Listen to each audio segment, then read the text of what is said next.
کعبے کی حقیقت جب کعبے کے پاس آئے گی تو آواز بلند کرے گی، الا یا اہل عالم ان جدی الحسین قتلہ عطشانہ، اے اہل عالم، اے دنیا والو، میرے جد حسین کو پیاسا قتل کیا گیا۔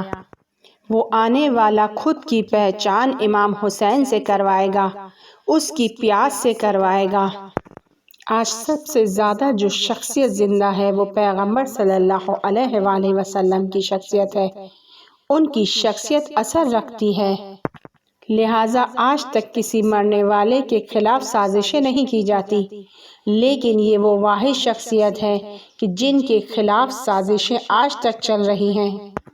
کیوں دوسرے پیغمبروں کے ساتھ اس طریقے سے سلوک نہیں کیا جاتا؟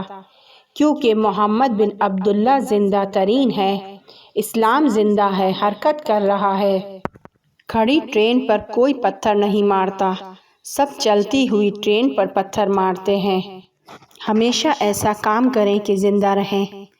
ازل سے انسان حیات ابدی کی تلاش میں تھا، لیکن اس نے ایک غلطی کی، وہ سمجھ رہا تھا کہ حیات ابدی کا تعلق جسم سے ہے۔ امام جعفر صادق علیہ السلام اپنی دعا میں مکہ اور بکہ دونوں کو استعمال کر رہے ہیں۔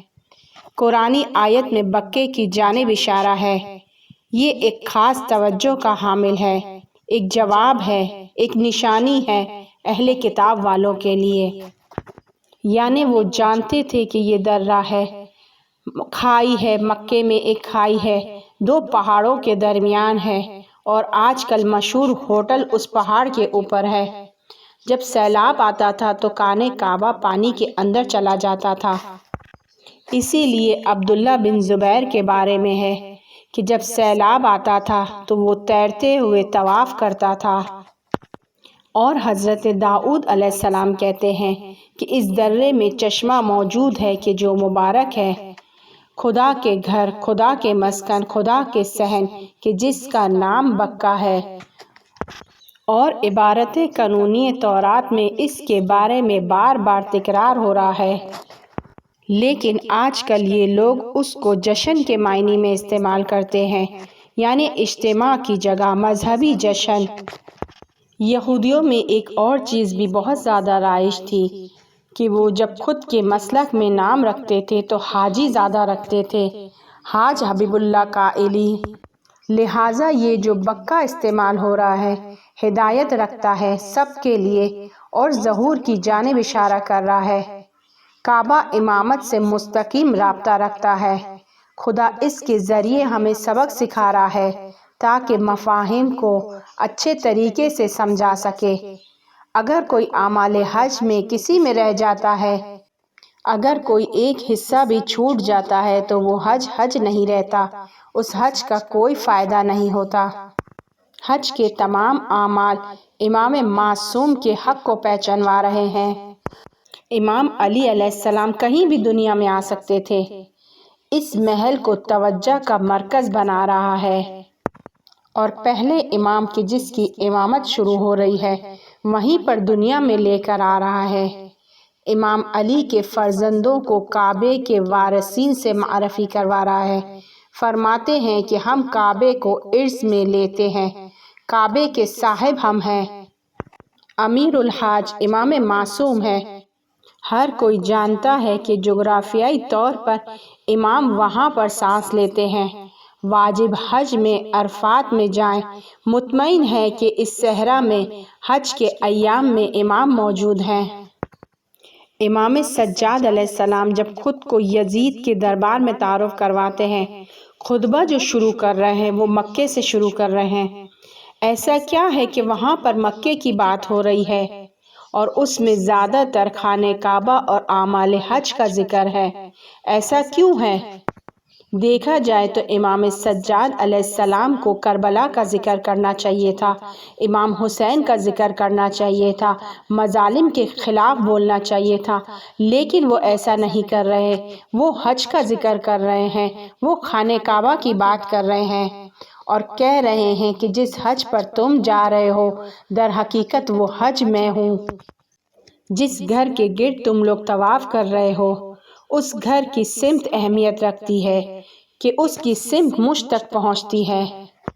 حج کے جس کے بعد امام زمانہ تک نہیں پہنچ سکے وہ حج کوئی اہمیت نہیں رکھتا۔ امام معصوم کے بغیر حج پتھروں کے گرد گھومنا ہے، جیسے بت پرست کیا کرتے تھے، کعبہ میں بت رکھ کے گھوما کرتے تھے۔ حج کی ظاہری صورت بھی بہت اہمیت رکھتی ہے تاکہ یہ روح جسم تک واپس لوٹے، یعنی امام کعبے کے کنار ظاہر ہوں، عملی طور پر رسمی طور پر ظہور ہو اور پھر کہے ایھا الناس۔ امام سجاد علیہ السلام بہت ہی خوبصورت خطبہ دے رہے ہیں، یزید کے دربار میں ہیں اور خطبہ شروع کرتے ہیں، انا ابن مکہ و منا، میں مکہ اور منا کا فرزند ہوں، انا ابن زمزم و صفا، میں زمزم اور صفا کا فرزند ہوں۔ پھر تعارف کروا رہے ہیں، انا ابن من حمل الرکن باطراف الرداء، میں اس کا فرزند ہوں کہ جس نے حجر اسود کو اپنی ابا میں رکھ کر لائے اور اسے نصب کیا۔ انا ابن خیر من اعتذر وارتدى، میں اس انسان کا فرزند ہوں جس نے احرام کا لباس پہنا۔ حج کے اعمال کے بارے میں ارشاد فرما رہے ہیں اور کہہ رہے ہیں کہ میں اس حج کے اعمال کا فرزند ہوں، یعنی جس نے حج کے اعمال انجام دیے ہیں۔ اصلی حاجی وہ ہے۔ ہم لوگ دین کے جسم سے چپک گئے ہیں۔ شیطان بہت ہوشیار ہے اور ہمیں اس کے ظاہر میں فرق کر کے رکھتا ہے۔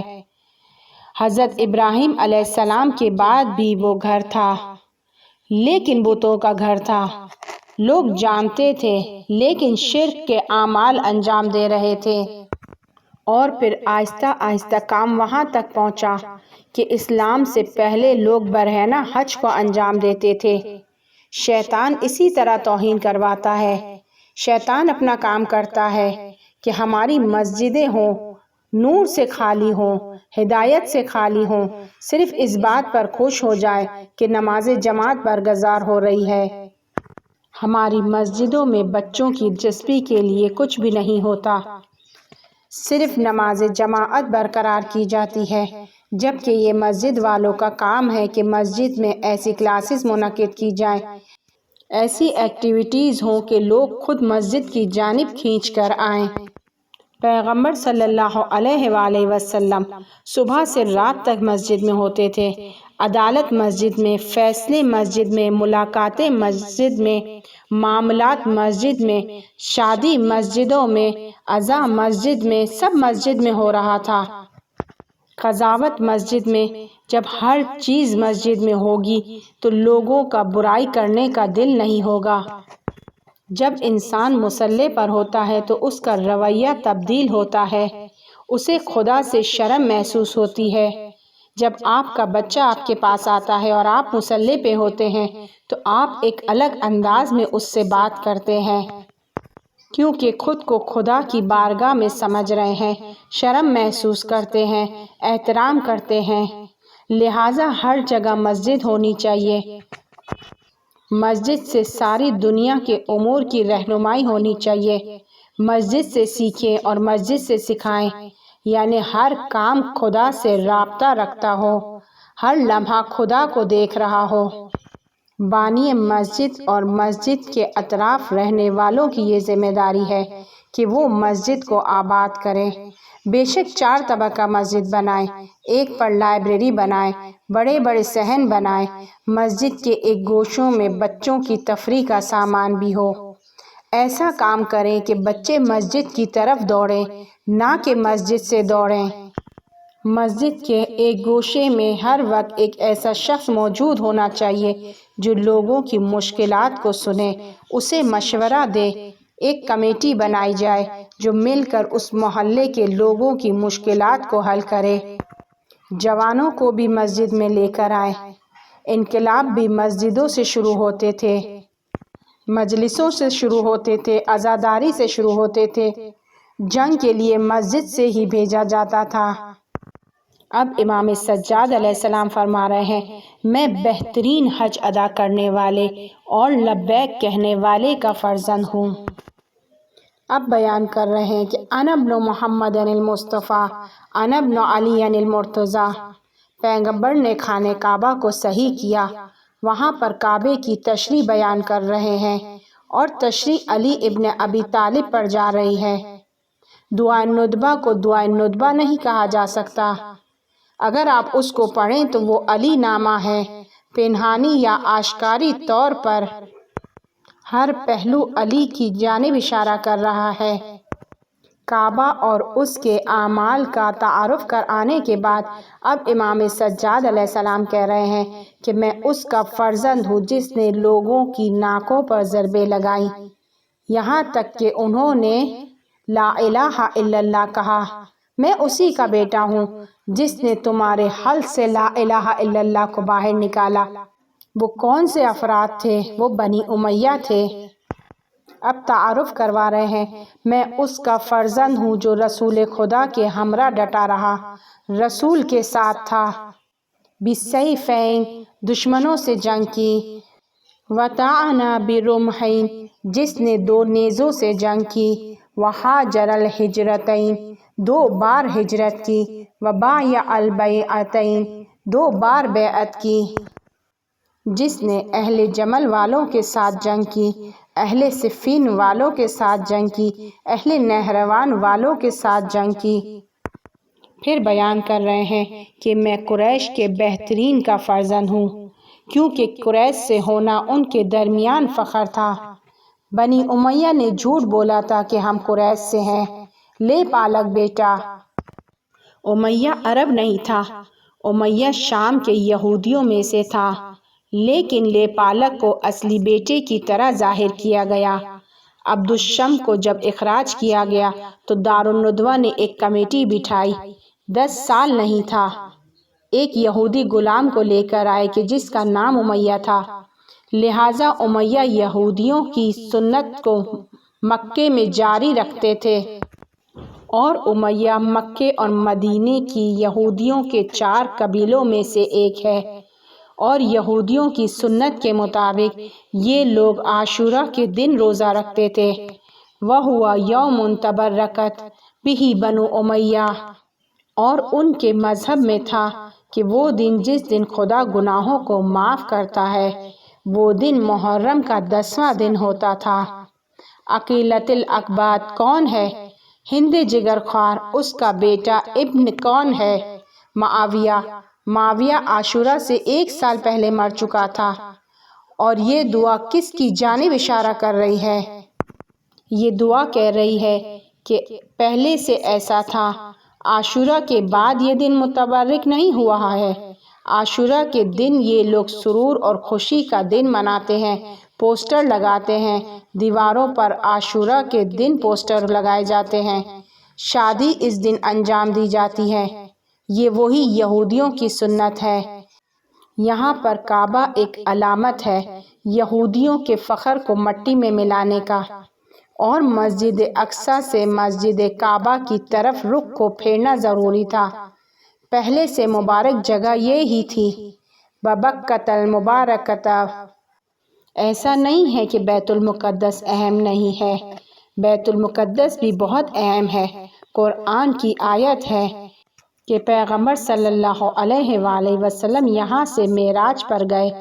تمام پیغمبروں کی روح نے پیغمبر کے پیچھے نماز پڑھی، لیکن کچھ ایسے راوی آئے کہ جو یہودی سے مسلمان ہوئے، بظاہر مسلمان ہوئے، اور انہوں نے روایتیں لکھی۔ بیت المقدس کعبے سے زیادہ مقدس ہے۔ عجیب بات نہیں ہے کہ قرآن نے اس قدر سب کو کعبے کی طرف متوجہ کیا، اور ایک شخص جو یہودی سے مسلمان ہوتا ہے اور وہ آ کر کہے کہ بیت المقدس کعبے سے برتر ہے۔ ہم زندگی کے ہر معاملے میں اتنی تحقیق کرتے ہیں، لیکن دین کے معاملے میں ہماری تحقیقات 0 ہوتی ہیں۔ اب امام سجاد علیہ السلام تعارف کروا رہے ہیں کہ میں اس کا فرزند ہوں جو سب سے پہلے اسلام لایا۔ تم سب فتح مکہ کے بعد اسلام لائے جب تلوار سر پر لٹک رہی تھی۔ میں اس کا بیٹا ہوں کہ جو ایمان میں سبقت لے جانے والوں میں سے اول ہے، مشرکین کی کمر توڑنے والا ہے، یعنی تمہارے جو سب مشرکین میں سے تھے ساری خصوصیات کو بیان کر کے تعارف کروا رہے ہیں کہ میں علی ابن ابی طالب کا بیٹا ہوں۔ میں اپنے والد، دادا، نانا کا تعارف کروا رہا ہوں۔ جب پیغمبر مکے میں داخل ہوئے تو مکے والوں کا اخلاق قیامت تھا۔ بعض خواتین کے گھروں پہ باقاعدہ پرچم لگا ہوا تھا، سرخ رنگ کے پرچم لگے ہوئے تھے۔ زنا عام ہو چکا تھا۔ مکے کے حالات بہت خراب تھے۔ مکے میں عورتوں کی تعداد زیادہ تھی، مرد جنگ میں مر چکے تھے، اور وہ لوگ خود اس نتیجے پر پہنچے تھے کہ اب کوئی پیدا نہیں ہونا چاہیے، لہٰذا بغیر اجرت کے گناہ کے کاموں کو انجام دیتی تھیں۔ پیغمبر نے ان سب کو جمع کیا اور سب سے عہد لیا کہ اب اس کام کو انجام نہیں دیں گی، اور اس کی جگہ ان سب کی شادیاں کروائیں۔ پیغمبر کی سیرت معجزہ تھی۔ جب ہم نے پیغمبر کی سیرت کو بیہودہ قرار دے کر کنار پر کر دیا، شادیوں کو دیر میں انجام دینا شروع کر دیا، اور پھر ہم جوانوں سے توقع رکھتے ہیں، انتظار رکھتے ہیں کہ وہ غلط سائٹس کا رخ نہ کریں، غلط قسم کی ویڈیوز نہ دیکھیں، اور تقوی اختیار کر کے رکھیں، اور حالات یہاں تک ہو چکے ہیں کہ انہیں مختلف قسم کی چیزیں کھلائی جا رہی ہیں، کافور اور لسیاں پلائی جا رہی ہیں تاکہ شہوت کو کم کیا جا سکے۔ امام سجاد علیہ السلام یزید کے دربار میں خطبہ دے رہے ہیں۔ خطبہ کس طریقے سے دے رہے ہیں کہ جب شروع کرتے ہیں تو کہتے ہیں کہ میں کعبہ کا فرزند ہوں، اور جب ختم کرتے ہیں تو کہتے ہیں کہ میں علی ابن ابی طالب کا فرزند ہوں کہ جو کعبے کی روح ہے۔ ضرور کعبے کے کنار امام طلوع کریں گے۔ کعبے کو بتوں سے پاک کرنا امام کے ذریعے سے۔ ان کے جد حضرت ابراہیم علیہ السلام بت شکن تھے، اور پھر پیغمبر کے زمانے میں علی علیہ السلام نے اس کام کو انجام دیا اور سب کے سامنے حق کو بیان کیا۔ اور جب جناب عمر حضرت زہرا سلام اللہ علیہا سے پوچھتے ہیں کہ کیوں علی کے بارے میں بات نہیں کی تو فرماتی ہیں مثل الامام مثل الکعبہ، اس کی سمت میں جائیں، وہ کسی کی سمت میں نہیں جاتے۔ امام اور پیغمبر کے درمیان یہی ایک بڑا فرق ہے۔ پیغمبر آتا ہے، فریاد لگاتا ہے ایھا الناس ادھر آؤ، معجزہ دکھاتا ہے، تمہارے پاس آتا ہے، لیکن امام کے لیے آپ کو اس کے پاس جانا ہے، لہٰذا امامت جب واضح ہوتی ہے جب اس سے پہلے پیغمبر ہو، یعنی کسی پیغمبر نے بلغ ما انزل کی خبر دی ہو، اب تم لوگ آؤ۔ جناب ابو ذر نے پیغمبر صلی اللہ علیہ وآلہ وسلم سے نقل کیا ہے کہ اس امت میں تمہارے درمیان علی کی مثال خوبصورت اور پہنے ہوئے کعبے کی مانند ہے، اس کی طرف نگاہ کرو گے تو عبادت ہے، اس کا حج فریضہ ہے، بغیر غرور کے سروں کو تراش کے حج سکھایا جا رہا ہے کہ امام کے پاس کیسے جاتے ہیں۔ ہماری جان امام کے جسم کے آگے کس طرح ہو، فقیر اور دولت مند، نسل اور خوبصورتی سب کو ایک طرف کر دیا، جوتوں کو نکال دیا گیا، سادے چپل پہنائے گئے، ٹوپیاں کی جو علامت تھی کہ کون کتنا پیسے والا ہے اس کو نکال دیا گیا، رنگ برنگی لباس کو نکال دیا گیا تاکہ امام سے بہرہ حاصل کر سکیں۔ اگر صرف محنت کے ساتھ، مشقت کے ساتھ عبادت کرنے سے انسان کہیں پہنچ جاتا تو کیوں شیطان کہیں نہیں پہنچا؟ 6000 سال کی عبادت کی ہے اس نے۔ اور امیر المومنین علیہ السلام فرماتے ہیں کہ شیطان کا ایک سجدہ 2000 سال کا تھا، اور یہ 2000 سال نہیں معلوم زمینی تھے کہ وہاں کے حساب سے تھے، کچھ بھی ہاتھ میں نہیں آیا کیونکہ تکبر تھا۔ آپ تکبر کے پانی سے بھرے ہوئے ایک گلاس کو لے کر کسی سے کہیں کہ اس میں پانی ڈالیں تو وہ کہے گا کہ پہلے اس گلاس کو خالی کرو۔ لہٰذا کعبے کا حج کا مقصد اس وقت سمجھ میں آئے گا جب آپ تمام غرور کو اپنے اندر سے خالی کر دیں گے، اس کے بعد امام کے نزدیک ہو سکتے ہیں۔ خدا قرآن میں 17-18 قسم کھا رہا ہے، ایک کے بعد ایک قسم، مگر ایسی کون سی بات ہے کہ قسم پر قسم کھا رہا ہے؟ خدا کے لیے قسم کھانا ضروری نہیں ہے، اس کی بات ویسے ہی حجت ہے، لیکن قسم کھا رہا ہے 17 قسمیں، والشمس والضحیٰ واللیل اذا سجا، قد افلح من دکاہا۔ کون کامیاب ہوا؟ وہ کہ جس کا ظرف خالی ہے، وہ کہ جس نے تزکیہ کیا، وہ کہ جس نے خود کو نجاست سے پاک کیا۔ اگر آپ کی روح میں ایک بھی گناہ کی نجاست ہوگی تو آپ ہدایت کو نہیں پا سکیں گے، امام تک نہیں پہنچ پائیں گے۔ اگر پانی کا پورا گلاس بھرا ہوا ہو، اس میں ایک قطرہ نجاست ڈال دی جائے تو باقی پانی بھی نجس ہو جاتا ہے۔ لہٰذا مکمل طور پر خود کے اور گناہوں کے درمیان ایک دیوار کھڑی کر لیں، ورنہ امام معصوم سے بہرہ حاصل نہیں کر سکیں گے۔ کیوں امام کو کعبے کی مثال دی جا رہی ہے؟ امام کا بات کرنا ہماری اور آپ کی طرح نہیں ہے، ان کی بات ایک حساب کتاب رکھتی ہے، سب حکمت سے بھری ہوئی ہے۔ فی آیات بینات، اس میں نشانیاں ہیں۔ کیا نشانیاں ہیں؟ کعبے کے اوپر سیاہ پردہ ہے، کیا ہم سب اپنے اوپر کالی چادریں ڈال لیں؟ کسی زمانے میں یہ سبز رنگ کا تھا، لال رنگ کا تھا؟ نہیں، بلکہ وہاں پر ایک اندرونی منظر بھی ہے کہ امام سے ملاقات کرنی ہے، اور جب خود کو تمام برائیوں سے پاک کر کے اس گھر کی جانب جائیں گے تو اس کی طرف دیکھنا بھی عبادت ہے۔ جب امام زمانہ ظہور کریں گے تو مسجد کوفہ میں تقریر کریں گے، بہت رش ہوگا، سب جمع ہوں گے، لیکن کوئی بھی حضرت کی بات نہیں سنے گا۔ عجیب نہیں ہے؟ سب اس میں غرق ہوں گے، رو رہے ہوں گے، ان کے چہرے کو دیکھ رہے ہوں گے اور زارو زار رو رہے ہوں گے، لیکن ان کی بات کو نہیں سن رہے ہوں گے۔ النظر علیہ عبادہ والحج علیہ فریضہ۔ میں آیا ہوں تاکہ آپ پر قربان ہو جاؤں، آپ کے گرد گھوموں۔ کب تک میں آپ کو ڈھونڈتا رہوں؟ اور اس ڈھونڈنے کو آپ عرفات میں محسوس کریں گے۔ بہت عجیب ہے کہ ہم جانتے ہیں کہ یہاں پر ہمارے زمانے کا امام موجود ہے، لیکن ہم دیکھ نہیں سکتے، صرف محسوس کر سکتے ہیں۔ یہ تمام دعائیں تذکر ہیں کہ ہم خدا کے بندے ہیں اور ہمارا مقصد اس تک پہنچنا ہے۔ ایک نمونہ ہمارے پاس ہے اور ایک کتاب ہے۔ سب چیزوں کو کنار کر دیں، اسی کو صرف سمجھ لیں۔ جو اہل بیت کو چھوڑ کر صرف کتاب کو اٹھا لے وہ بھی گمراہ ہے، جو کتاب کو چھوڑ کر صرف اہل بیت کو اٹھا لے وہ بھی گمراہ ہے۔ کیوں امیر المومنین علیہ السلام کے وجود کو کعبے سے تشبیہ دی جا رہی ہے؟ کیونکہ ان کی زندگی کا محور توحید تھا۔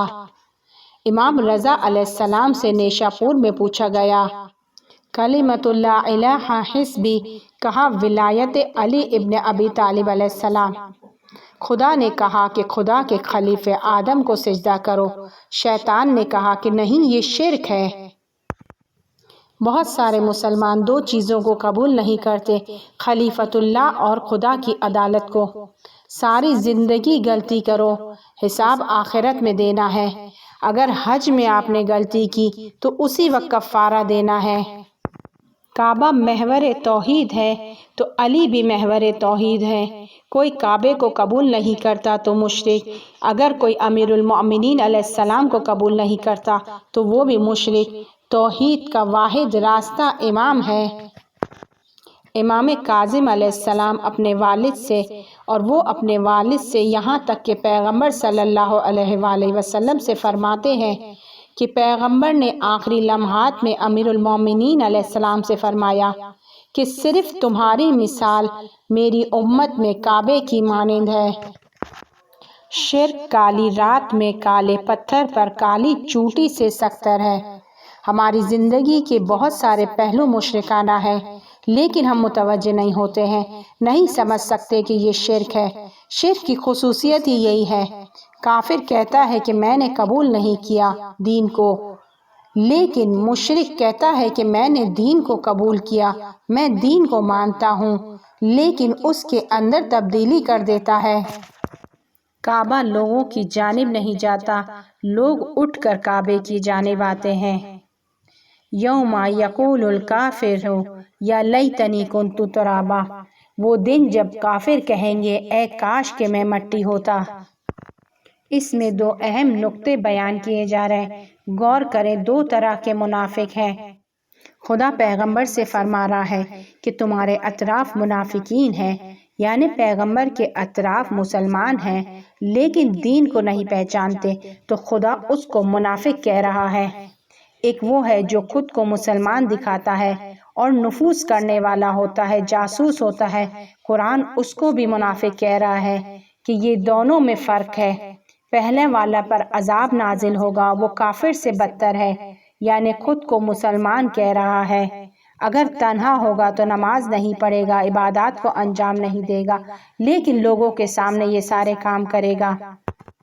ایک جگہ پر قرآن فرما رہا ہے اعراب المنافقون، یعنی بعض عرب منافق ہیں۔ یہاں پر عرب سے مراد یعنی صحرا نشین، یہاں پر عرب کی نسل کو نہیں کہا گیا۔ زیادہ تر عرب صحرا نشین تھے، لہٰذا سب کو کہا جاتا ہے۔ خدا قرآن میں خبردار کر رہا ہے کہ مدینے میں جو صحرا نشین ہے اس کا خیال رکھو، آپ کے اطراف میں ہے، یہ انقلاب کو خراب کرنا چاہتے ہیں۔ ثقیفہ میں یہ جو اچانک بنی اسلم آ گئے ہیں، یہ لوگ کہاں سے آئے ہیں؟ یہ لوگ تو سال میں 1 یا 2 مرتبہ شہر آتے تھے، اپنی ضرورتوں کی چیزیں خرید کر واپس چلے جاتے تھے، ان کو اسلام کی کوئی سمجھ نہیں تھی۔ پیغمبر نے ان کی جانب قاصد بھیجے، دین کا پیغام بھیجا، اور جب کسی قبیلے کا بڑا مسلمان ہو جاتا تھا تو وہ پورا قبیلہ مسلمان ہو جاتا تھا۔ انہیں حقائق سے کوئی دلچسپی نہیں تھی، وہ اپنے قبیلے کے سردار کے تحت ہوا کرتے تھے، پیروی میں مسلمان ہوئے۔ اب ایسے لوگ اٹھ کر ثقیفہ میں آتے ہیں۔ ان لوگوں کو ان کی ضرورت کی چیزیں مفت میں دے کر لایا گیا، جیسے آج کل کے سیاستدان کرتے ہیں، اور ان لوگوں کو دروازے پر بھیجا کہ جاؤ علی کو باہر لے کے آؤ تاکہ بیعت کریں۔ مدینے کے لوگ تو خوف سے اپنے گھروں میں چلے گئے تھے، کیونکہ یہ لوگ وحشیوں کی طرح ہاتھوں میں ڈنڈے لیے دروازے پر آ گئے تھے۔ انہیں یہ بھی نہیں معلوم تھا کہ یہ کس کا گھر ہے، اور خود اہل سنت کے منابع میں یہ تمام باتیں موجود ہیں کہ یہ وہ افراد تھے کہ جنہوں نے شلواریں نہیں پہنی ہوئی تھی بلکہ یمنی لنگیاں پہنی ہوئی تھی۔ حق اور باطل میں تشخیص دینا سورج سے زیادہ آسان تر ہے، لیکن اگر کوئی خود چاہے۔ صحیح بخاری میں ایک حدیث کو بیان کیا گیا ہے، بہت عجیب حدیث ہے کہ جو کوئی 1 مرتبہ پیغمبر کو دیکھے، اس سے سلام کرے تو وہ صحابہ میں شمار ہوتا ہے۔ پھر تو اس طریقے سے مدینے میں کوئی منافق نہیں رہا، کوئی مشرک نہیں رہا، کوئی کافر نہیں رہا، سب نے پیغمبر کو دیکھا تھا، لہٰذا سب کے سب صحابہ بن گئے۔ ہم مسلمانوں کا سب سے بڑا المیہ یہ ہے کہ ہم ہر حدیث کو قبول کر لیتے ہیں، یہ نہیں دیکھتے کہ اس کا راوی کون ہے، کس نے بیان کیا، آیا وہ حدیث حقیقت سے تعلق رکھتی بھی ہے یا نہیں۔ ہمیشہ احادیث پر غور و فکر کریں۔